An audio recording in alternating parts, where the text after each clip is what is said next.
Adventure 5. The Musgrave Ritual. An anomaly which often struck me in the character of my friend Sherlock Holmes was that although in his methods of thought he was the neatest and most methodical of mankind, and although also he affected a certain quiet primness of dress, he was none the less in his personal habits one of the most untidy men that ever drove a fellow lodger to distraction. Not that I am in the least conventional in that respect myself. The rough-and-tumble work in Afghanistan, coming on the top of a natural bohemianism of disposition, has made me rather more lax than befits a medical man. But with me there is a limit, and when I find a man who keeps his cigars in the coal scuttle, his tobacco in the toe end of a Persian slipper, and his unanswered correspondence transfixed by a jackknife into the very centre of his wooden mantelpiece, then I begin to give myself virtuous airs. I have always held, too, that pistol practice should be distinctly an open-air pastime, and when Holmes, in one of his queer humours, would sit in an armchair with his hair trigger and 100 Boxer cartridges, and proceed to adorn the opposite wall with a patriotic V.R. done in bullet pocks, I felt strongly that neither the atmosphere nor the appearance of our room was improved by it.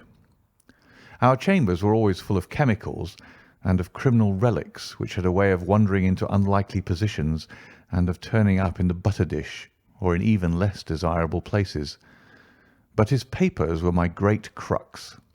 He had a horror of destroying documents, especially those which were connected with his past cases, and yet it was only once in every year or two that he would muster energy to docket and arrange them.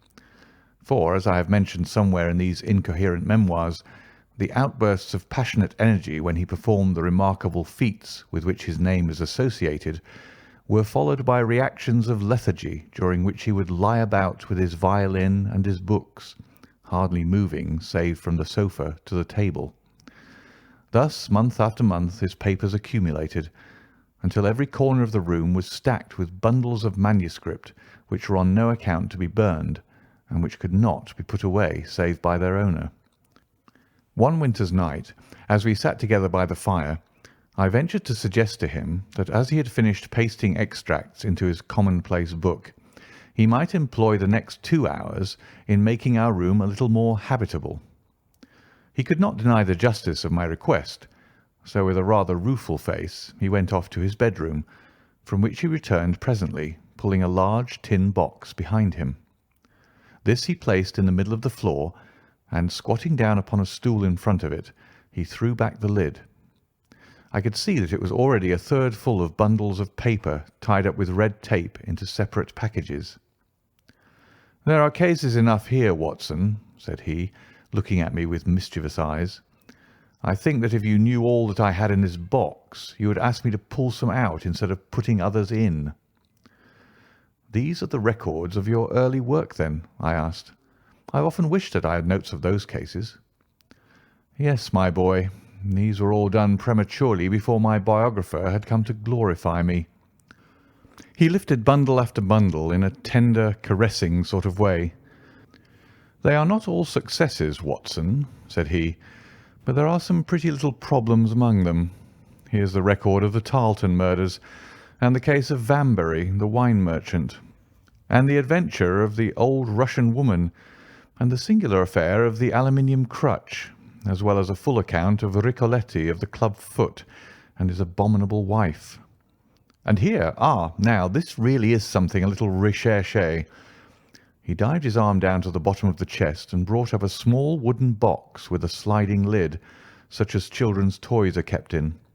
From within he produced a crumpled piece of paper, an old-fashioned brass key, a peg of wood with a ball of string attached to it, and 3 rusty old discs of metal. "Well, my boy, what do you make of this lot?" he asked, smiling at my expression. "It is a curious collection." "Very curious, and the story that hangs around it will strike you as being more curious still." "These relics have a history, then?" "So much so that they are history." "What do you mean by that?" Sherlock Holmes picked them up one by one and laid them along the edge of the table. Then he reseated himself in his chair and looked them over with a gleam of satisfaction in his eyes. "These," said he, are all that I have left to remind me of the adventure of the Musgrave ritual. I'd heard him mention the case more than once, though I had never been able to gather the details. "I should be so glad," said I, "if you'd give me an account of it." "And leave the litter as it is?" he cried mischievously. "Your tidiness won't bear much strain after all, Watson. But I should be glad that you should add this case to your annals, for there are points in it which make it quite unique in the criminal records of this, or, I believe, of any other country. A collection of my trifling achievements would certainly be incomplete which contained no account of this very singular business. You may remember how the affair of the Gloria Scott and my conversation with the unhappy man whose fate I told you of first turned my attention in the direction of the profession which had become my life's work. You see me now when my name has become known far and wide, and when I am generally recognised both by the public and by the official force as being a final court of appeal in doubtful cases.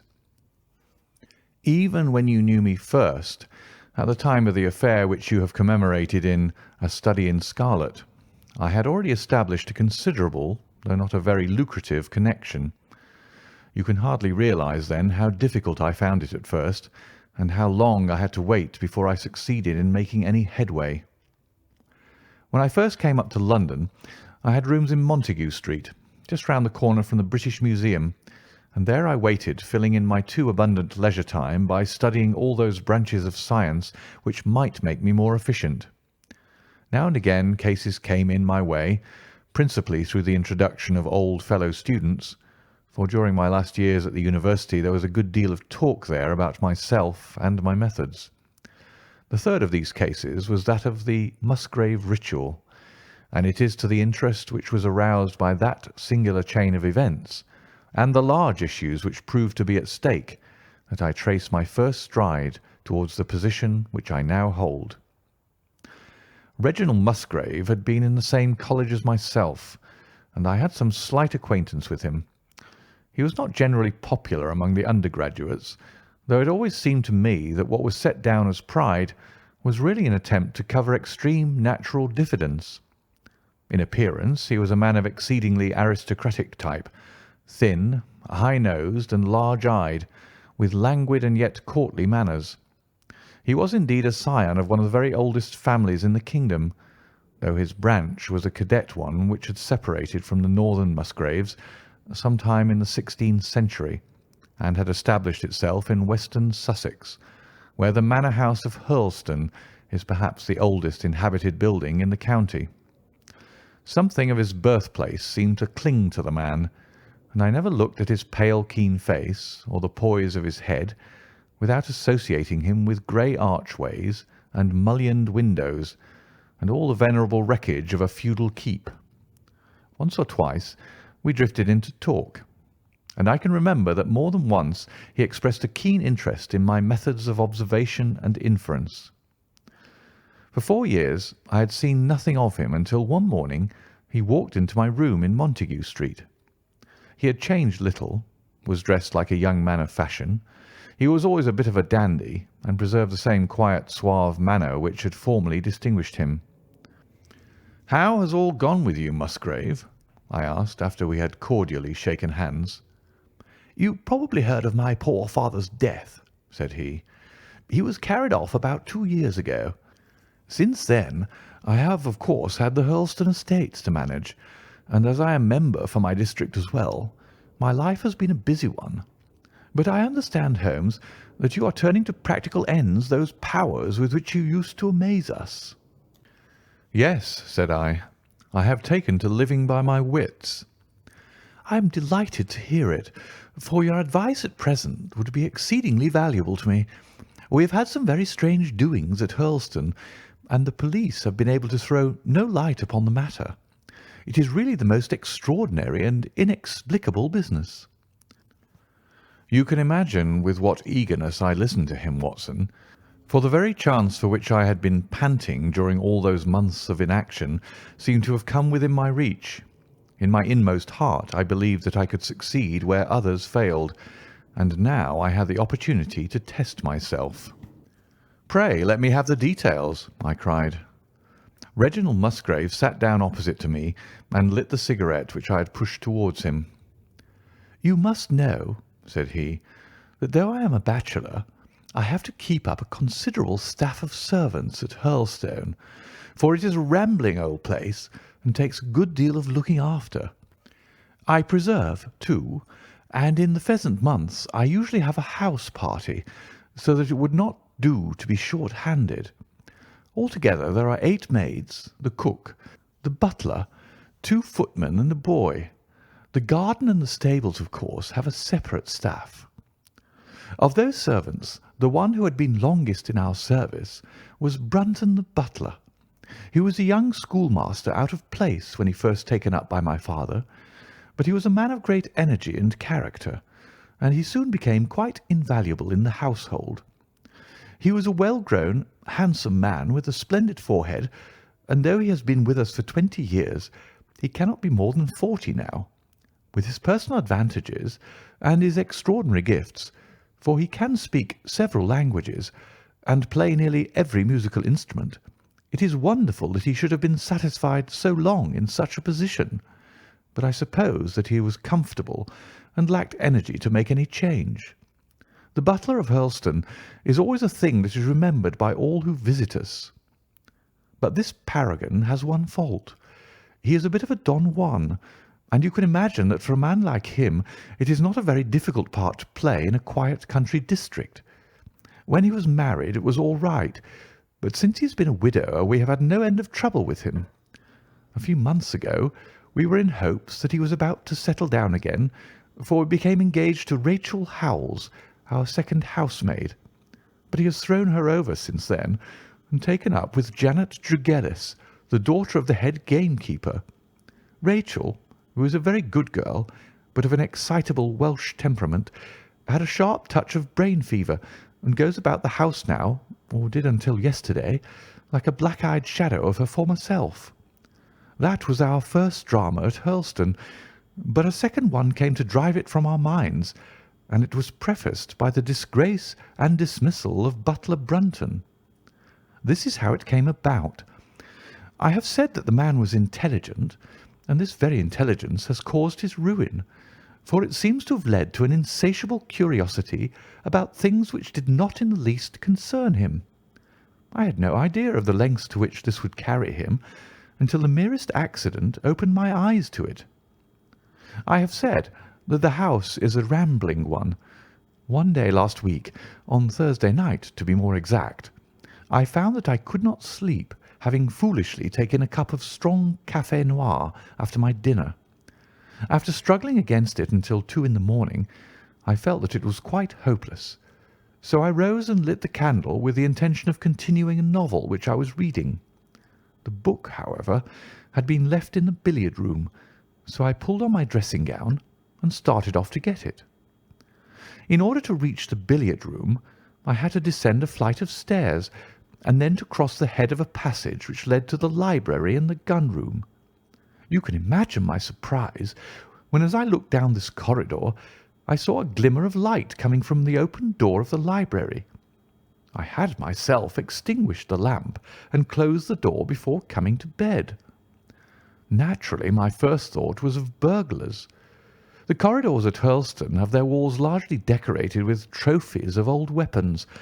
From one of these I picked a battle-axe, and then, leaving my candle behind me, I crept on tiptoe down the passage and peeped in at the open door. Brunton the butler was in the library. He was sitting, fully dressed, in an easy-chair with a slip of paper which looked like a map upon his knee, and his forehead sunk forward upon his hand in deep thought. I stood dumb with astonishment, watching him from the darkness. A small taper on the edge of the table shed a feeble light which sufficed to show me that he was fully dressed. Suddenly, as I looked, he rose from his chair, and walking over to a bureau at the side, he unlocked it and drew out one of the drawers. From this he took a paper, and returning to his seat, he flattened it out beside the taper on the edge of the table and began to study it with minute attention. My indignation at this calm examination of our family documents overcame me so far that I took a step forward, and Brunton, looking up, saw me standing in the doorway. He sprang to his feet, his face turned livid with fear, and he thrust into his breast the chart-like paper which he had been originally studying. "So," said I, "this is how you repay the trust which we have reposed in you. You will leave my service to-morrow." He bowed with the look of a man who is utterly crushed, and slunk past me without a word. The taper was still on the table, and by its light I glanced to see what the paper was which Brunton had taken from the bureau. To my surprise, it was nothing of any importance at all, but simply a copy of the questions and answers in the singular old observance called the Musgrave Ritual. It is a sort of ceremony peculiar to our family, which each Musgrave for centuries past has gone through on his coming of age.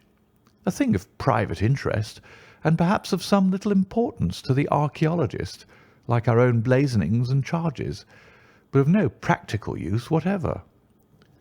"We had better come back to the paper afterwards," said I. "If you think it really necessary," he answered with some hesitation. To continue my statement, however, I relocked the bureau, using the key which Brunton had left, and I had turned to go when I was surprised to find that the butler had returned and was standing before me. "Mr. Musgrave, sir," he cried, in a voice which was hoarse with emotion, "I cannot bear disgrace, sir. I have always been proud above my station in life, and disgrace would kill me. My blood will be on your head, sir. It will indeed, if you drive me to despair. If you cannot keep me after what has passed, then for God's sake let me give you notice and leave in a month, as if of my own free will. I could stand that, Mr. Musgrave, but not to be cast out before all the folk that I know so well." "You don't deserve much consideration, Brunton," I answered. "Your conduct has been most infamous. However, as you have been a long time in the family, I have no wish to bring public disgrace upon you. A month, however, is too long. Take yourself away in a week, and give what reason you like for going." "Only a week, sir," he cried, in a despairing voice. "A fortnight, say at least a fortnight." "A week," I repeated, "and you may consider yourself to have been very leniently dealt with." He crept away, his face sunk upon his breast like a broken man, while I put out the light and returned to my room. For 2 days after this, Brunton was most assiduous in his attention to his duties. I made no allusion to what had passed, and waited with some curiosity to see how he would cover his disgrace. On the third morning, however, he did not appear, as was his custom after breakfast, to receive my instructions for the day. As I left the dining-room, I happened to meet Rachel Howells, the maid. I have told you that she had only recently recovered from an illness, and was looking so wretchedly pale and wan that I remonstrated with her for being at work. "You should be in bed," I said. "Come back to your duties when you are stronger." She looked at me with so strange an expression that I began to suspect that her brain was affected. "I am strong enough, Mr. Musgrave," said she. "We will see what the doctor says," I answered. "You must stop work now, and when you go downstairs, just say that I wish to see Brunton." "The butler is gone," said she. "Gone? Gone where?" "He is gone. No one has seen him. He's not in his room. Oh, yes, he's gone. He's gone." She fell back against the wall with shriek after shriek of laughter, while I, horrified at this sudden hysterical attack, rushed to the bell to summon help. The girl was taken to her room, still screaming and sobbing, while I made inquiries about Brunton. There was no doubt about it that he had disappeared. His bed had not been slept in. He had been seen by no one since he had retired to his room the night before, and yet it was difficult to see how he could have left the house, as both windows and doors were found to be fastened in the morning. His clothes, his watch, and even his money were in his room, but the black suit which he usually wore was missing. His slippers, too, were gone, but his boots were left behind. Where then could Butler Brunton have gone in the night, and what could have become of him now? Of course, we searched the house from cellar to garret, but there was no trace of him.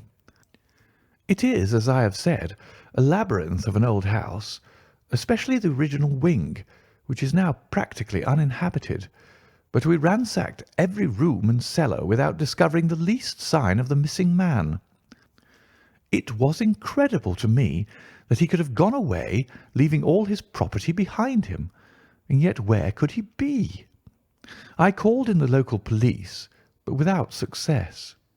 Rain had fallen on the night before, and we examined the lawn and the paths all around the house, but in vain. Matters were in this state when a new development quite drew our attention away from the original mystery. For 2 days Rachel Howells had been so ill, sometimes delirious, sometimes hysterical, that a nurse had been employed to sit up with her at night. On the 3rd night after Brunton's disappearance, the nurse, finding her patient sleeping nicely, had dropped into a nap in the armchair, when she woke in the early morning to find the bed empty, the window open, and no signs of the invalid. I was instantly aroused, and, with the 2 footmen, started off at once in search of the missing girl. It was not difficult to tell the direction which she had taken, for starting from under her window, we could follow her footmarks easily across the lawn to the edge of the mere, where they vanished close to the gravel path which leads out of the grounds. The lake there is 8 feet deep, and you can imagine our feelings when we saw that the trail of the poor demented girl came to an end at the edge of it. Of course, we had the drags at once and set to work to recover the remains, but no trace of the body could we find. On the other hand, we brought to the surface an object of a most unexpected kind. It was a linen bag which contained within it a mass of old rusted and discoloured metal and several dull-coloured pieces of pebble or glass. This strange find was all that we could get from the mere, and although we made every possible search and inquiry yesterday, we know nothing of the fate either of Rachel Howells or of Richard Brunton. The county police are at their wits' end, and I have come up to you as a last resource." You can imagine, Watson, with what eagerness I listened to this extraordinary sequence of events, and endeavoured to piece them together and to devise some common thread upon which they might all hang. The butler was gone, the maid was gone. The maid had loved the butler, but had afterwards had cause to hate him. She was of Welsh blood, fiery and passionate. She had been terribly excited immediately after his disappearance. She had flung into the lake a bag containing some curious contents. These were all factors which had to be taken into consideration, and yet none of them got quite to the heart of the matter. What was the starting point of this chain of events? There lay the end of this tangled line. "I must see that paper, Musgrave," said I, "which this butler of yours thought it was worth his while to consult, even at the risk of the loss of his place." "It is rather an absurd business, this ritual of ours," he answered, "but it has at least the saving grace of antiquity to excuse it. I have a copy of the questions and answers here, if you care to run your eye over them." He handed me the very paper which I have here, Watson, and this is the strange catechism to which each Musgrave had to submit when he came to man's estate. I will read you the questions and answers as they stand. Whose was it? His who is gone. Who shall have it? He who will come. Where was the sun? Over the oak. Where was the shadow? Under the elm. How was it stepped? North by 10 and by 10, east by 5 and by 5, south by 2 and by 2, west by 1 and by 1, and so under. What shall we give for it? All that is ours. Why should we give it? For the sake of the trust. The original has no date, but is in the spelling of the middle of the 17th century, remarked Musgrave. I am afraid, however, that it can be of little help to you in solving this mystery. "At least," said I, "it gives us another mystery, and one which is even more interesting than the first. It may be that the solution of the one may prove to be the solution of the other. You will excuse me, Musgrave, if I say that your butler appears to me to have been a very clever man, and to have had a clearer insight than 10 generations of his masters." "I hardly follow you," said Musgrave. "The paper seems to me to be of no practical importance." "But to me it seems immensely practical, and I fancy that Brunton took the same view. He had probably seen it before that night on which you caught him." "It is very possible. We took no pains to hide it." "He simply wished, I should imagine, to refresh his memory upon that last occasion. He had, as I understand, some sort of map or chart which he was comparing with the manuscript, and which he thrust into his pocket when you appeared." "That is true. But what could he have to do with this old family custom of ours, and what does this rigmarole mean?" "I don't think that we should have much difficulty in determining that," said I. "With your permission we will take the first train down to Sussex and go a little more deeply into the matter upon the spot." The same afternoon saw us both at Hurlstone. Possibly you have seen pictures and read descriptions of the famous old building, so I will confine my account of it to saying that it is built in the shape of an L, the long arm being the more modern portion, and the shorter the ancient nucleus from which the other had developed. Over the low, heavily lintelled door in the centre of this old part is chiselled the date 1607, but experts are agreed that the beams and stonework are really much older than this. The enormously thick walls and tiny windows of this part had in the last century driven the family into building the new wing, and the old one was used now as a storehouse and a cellar, when it was used at all. A splendid park with fine old timber surrounds the house, and the lake to which my client had referred lay close to the avenue about 200 yards from the building. I was already firmly convinced, Watson, that there were not 3 separate mysteries here, but only one, and that if I could read the Musgrave ritual aright, I should hold in my hand the clue which would lead me to the truth concerning both the butler Brunton and the maid Howells. To that, then, I turned all my energies. Why should this servant be so anxious to master this old formula? Evidently because he saw something in it which had escaped all those generations of country squires, and from which he expected some personal advantage. What was it, then, and how had it affected his fate? It was perfectly obvious to me, on reading the ritual, that the measurements must refer to some spot to which the rest of the document alluded, and that if we could find that spot, we should be in a fair way towards finding what the secret was which the old Musgraves had thought it necessary to embalm in so curious a fashion. There were 2 guides given us to start with, an oak and an elm. As to the oak, there could be no question at all. Right in front of the house, upon the left-hand side of the drive, there stood a patriarch among oaks, one of the most magnificent trees that I have ever seen. "That was there when your ritual was drawn up," said I, as we drove past it. "It was there at the Norman Conquest in all probability," he answered. "It has a girth of 23 feet. "Have you any old elms?" I asked. "There used to be a very old one over yonder, but it was struck by lightning 10 years ago, and we cut down the stump." "You can see where it used to be?" "Oh, yes." "There are no other elms?" "No old ones, but plenty of beeches." "I should like to see where it grew." We had driven up in a dog-cart, and my client led me away at once, without our entering the house, to the scar on the lawn where the elm had stood. It was nearly midway between the oak and the house. My investigation seemed to be progressing. "I suppose it is impossible to find out how high the elm was?" I asked. "I can give you it at once. It was 64 feet. "How do you come to know it?" I asked in surprise. "When my old tutor used to give me an exercise in trigonometry, it always took the shape of measuring heights. When I was a lad, I worked out every tree and building in the estate." This was an unexpected piece of luck. My data were coming more quickly than I could have reasonably hoped. "Tell me," I asked, "did your butler ever ask you such a question?" Reginald Musgrave looked at me in astonishment. "Now that you call it to my mind," he answered, "Brunton did ask me about the height of the tree some months ago, in connection with some little argument with the groom." This was excellent news, Watson, for it showed me that I was on the right road. I looked up at the sun. It was low in the heavens, and I calculated that in less than an hour it would lie just above the topmost branches of the old oak.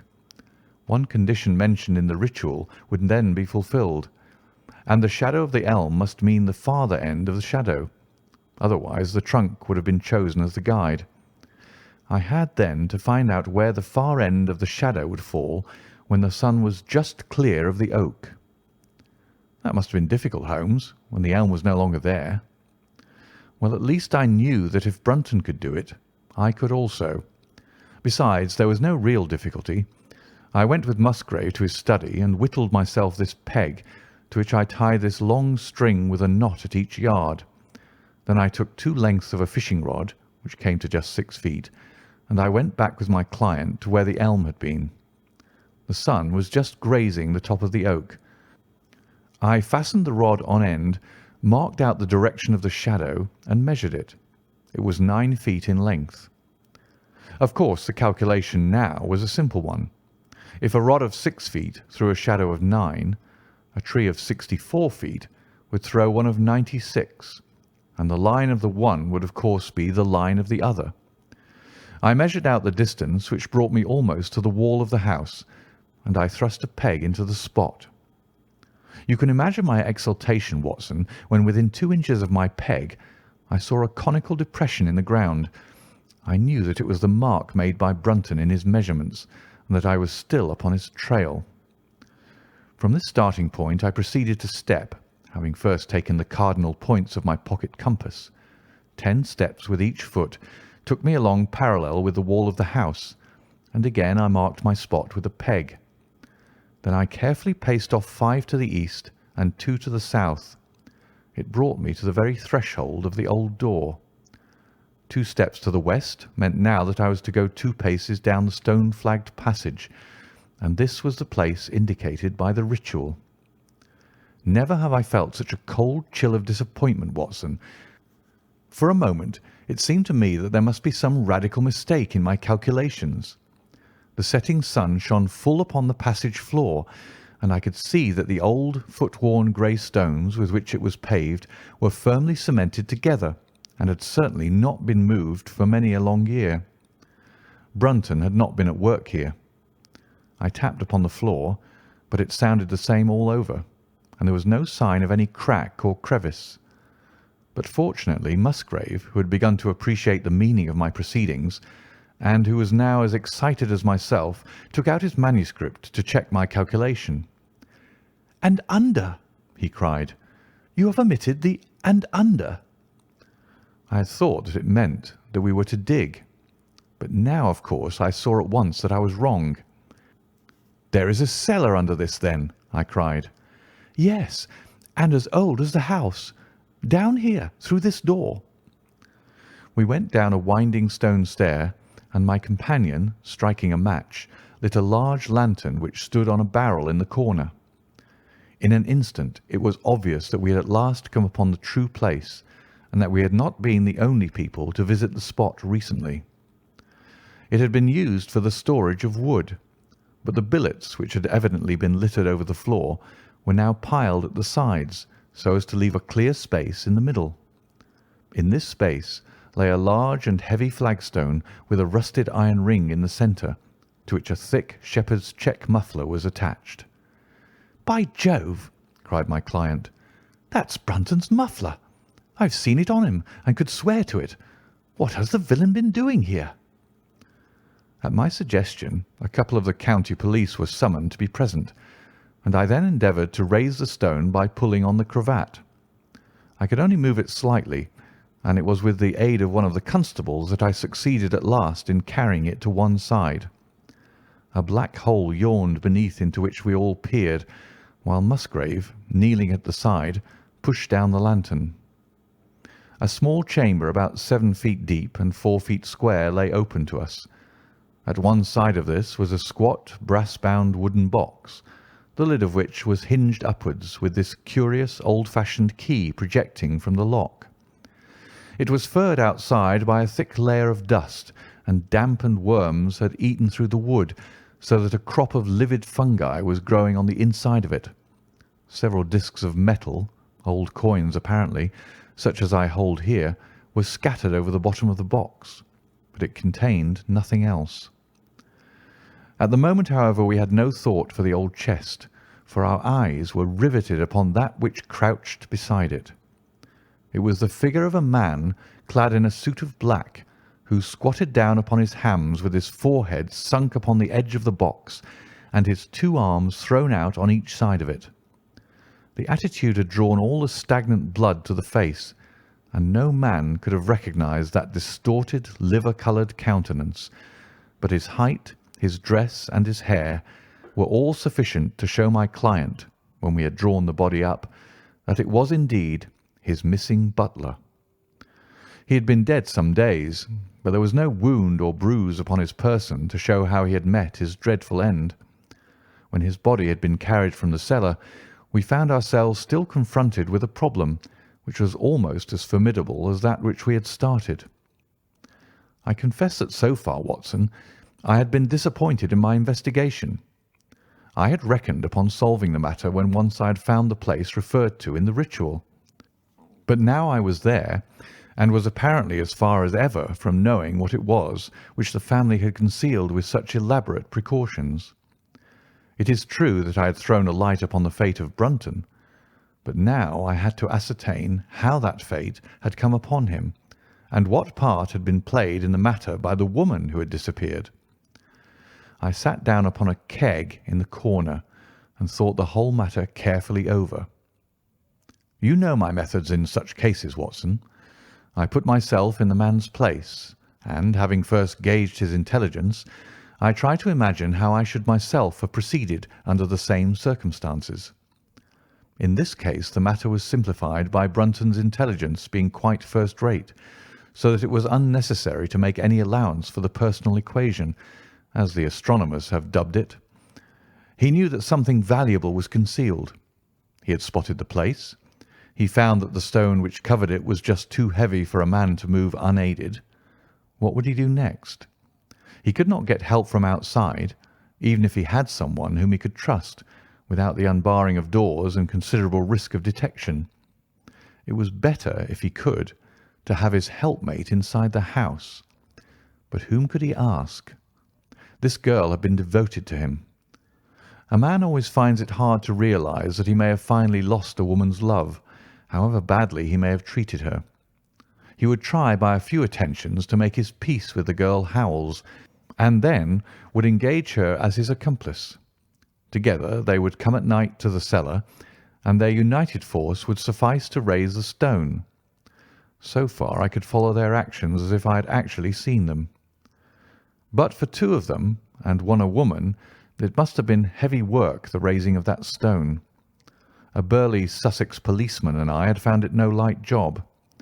What would they do to assist them? Probably what I should have done myself. I rose and examined carefully the different billets of wood which were scattered round the floor. Almost at once I came upon what I expected. One piece, about 3 feet in length, had a very marked indentation at one end, while several were flattened at the sides as if they had been compressed by some considerable weight. Evidently, as they had dragged the stone up, they had thrust the chunks of wood into the chink, until at last, when the opening was large enough to crawl through, they would hold it open by a billet placed lengthwise, which might very well become indented at the lower end, since the whole weight of the stone would press it down to the edge of this other slab. So far I was still on safe ground. And now how was I to proceed to reconstruct this midnight drama? Clearly only one could fit into the hole, and that one was Brunton. The girl must have waited above.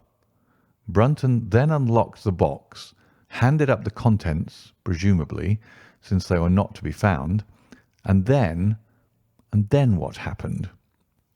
What smouldering fire of vengeance had suddenly sprung into flame in this passionate Celtic woman's soul when she saw the man who had wronged her perhaps far more than we suspected, in her power? Was it a chance that the wood had slipped and that the stone had shut Brunton into what had become his sepulchre? Had she only been guilty of silence as to his fate? Or had some sudden blow from her hand dashed the support away and sent the slab crashing down into its place? Be that as it might, I seemed to see that woman's figure still clutching at her treasure trove and flying wildly up the winding stair, with her ears ringing perhaps with the muffled screams from behind her and with the drumming of frenzied hands against the slab of stone which was choking her faithless lover's life out. Here was the secret of her blanched face, her shaken nerves, her peals of hysterical laughter on the next morning. But what had been in the box? What had she done with that?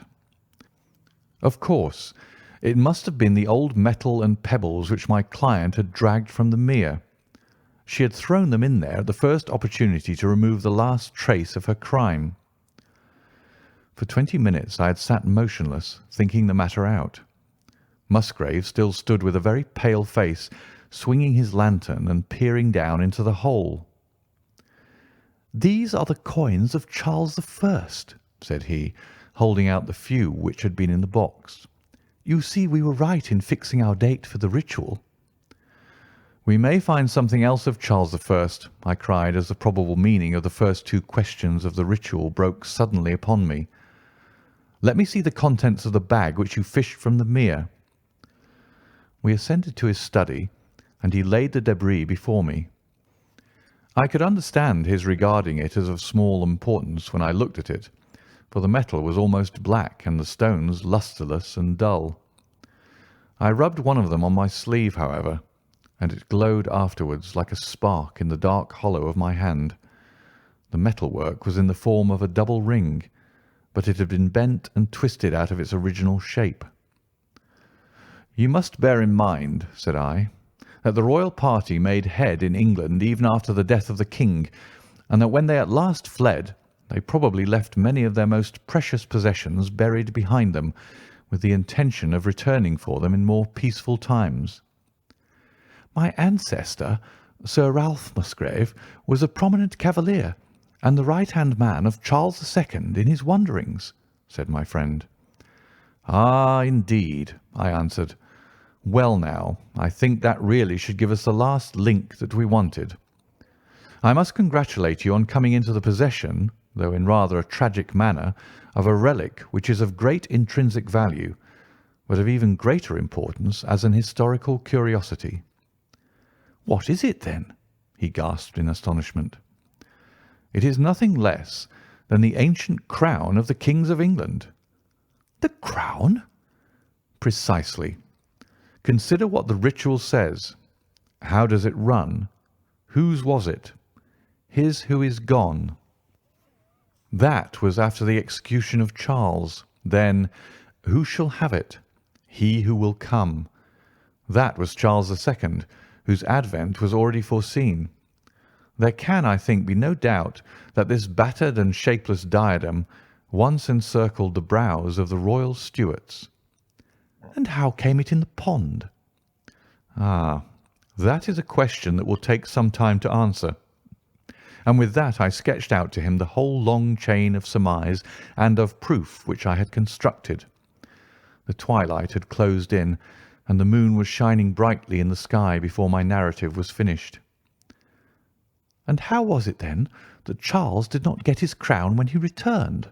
asked Musgrave, pushing back the relic into its linen bag. "Ah, there you lay your finger upon the one point which we shall probably never be able to clear up. It is likely that the Musgrave who held the secret died in the interval, and by some oversight left this guide to his descendant without explaining the meaning of it. From that day to this it has been handed down from father to son, until at last it came within reach of a man who tore its secret out of it and lost his life in the venture. And that's the story of the Musgrave ritual, Watson. They have the crown down at Hurlstone, though they had some legal bother and a considerable sum to pay before they were allowed to retain it. I am sure that if you mentioned my name, they would be happy to show it to you. Of the woman nothing was ever heard, and the probability is that she got away out of England and carried herself and the memory of her crime to some land beyond the seas.